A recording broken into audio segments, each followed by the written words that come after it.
Akala mo ikaw lang yung nahihirapan magpadala, pero hindi mo alam, buong Asia na pala ang lumalaban. May kakilala ko, OFW sa Middle East. Araw-araw overtime.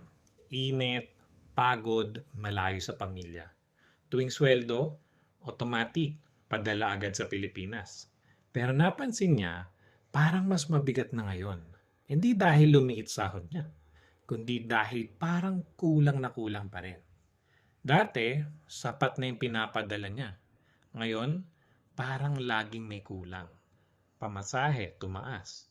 Pagkain, tumaas. Bills, tumaas. Siya, ganun pa rin. Hindi lang to tungkol sa sipag mo.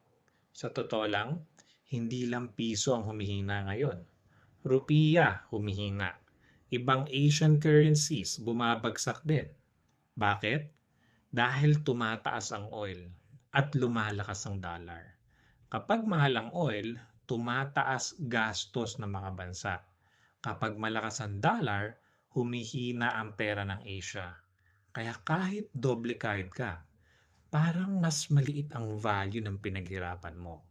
Kaya kung pakiramdam mo, hindi na umaangat kahit todo effort ka, hindi ka nag-iisa. Hindi ikaw ang problema.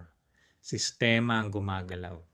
At may mga taong kumikita habang nangyayari to. Ang tanong, ikaw, apektado ka lang ba o naiintindihan mo yung laro?